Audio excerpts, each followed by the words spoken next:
তো গতকাল বিশ্বকাপ বাছাই পরবর্তী আর্জেন্টিনার ফ্রেন্ডলি ম্যাচ ছিল পুয়ের্তো রিকোর সাথে। পুয়ের্তো রিকো ফিফা র্যাঙ্কিং এ ১৬৮তম দেশ।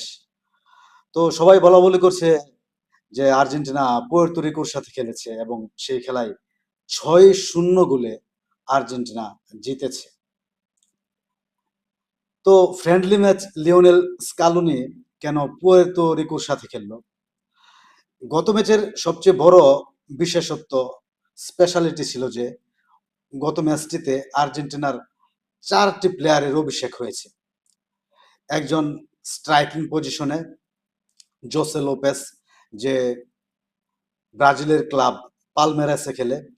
পালমেরাসে সে অসাধারণ পারফরমেন্স করছে। আগেই বোঝা যাচ্ছিল যে জোসে লোপেজের ফরওয়ার্ডে স্ট্রাইকিং পজিশনে অভিষেক হবে এবং তার অভিষেক হয়েছে। এবং মিডফিল্ডে একজনের অভিষেক হয়েছে, ডিফেন্সে একজনের অভিষেক হয়েছে এবং গোলকিপিংয়ে কিপারে একজনের অভিষেক হয়েছে। তো আপনার কি ধারণা মনে হয় যে লিওনেল স্কালোনি যাদের অভিষেক হয়েছে, যারা নতুন প্লেয়ার, তাদেরকে ফ্রান্স, তাদেরকে কলম্বিয়া, তাদেরকে স্পেন, তাদেরকে নেদারল্যান্ড, তাদেরকে জাপান, এইসব বড় বড় টিমের সাথে ছেড়ে দেবে? সবাই চায় নতুন প্লেয়াররা অভিষেক মোমেন্টে, অভিষেক সময়ে স্বাচ্ছন্দ্যে খেলুক এবং তাদের যে পুরাতন টিম, পুরাতন স্কোয়াড আছে, তাদের সাথে তারা যেন খুব সুন্দর কমিউনিকেশন এবং কানেকশন গড়ে তোলে, এটাই চাওয়া। গতকাল ব্রাজিল ফ্রান্সের সাথে ফ্রেন্ডলি ম্যাচে ৩-০ গোলে হেরে গিয়েছে এবং সেটাও ছিল ব্রাজিলের এক্সপেরিমেন্টাল ম্যাচ।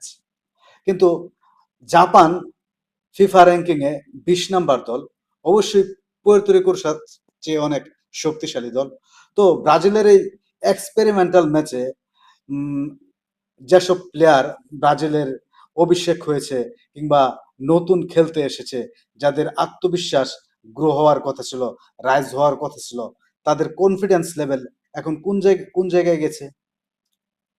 প্রতিটা দর্শক, প্রতিটা ফুটবল বোদ্ধা এবং মিডিয়া সবাই ব্রাজিল টিমের সমালোচনা করছে এই ফ্রেন্ডলি ম্যাচের কারণে।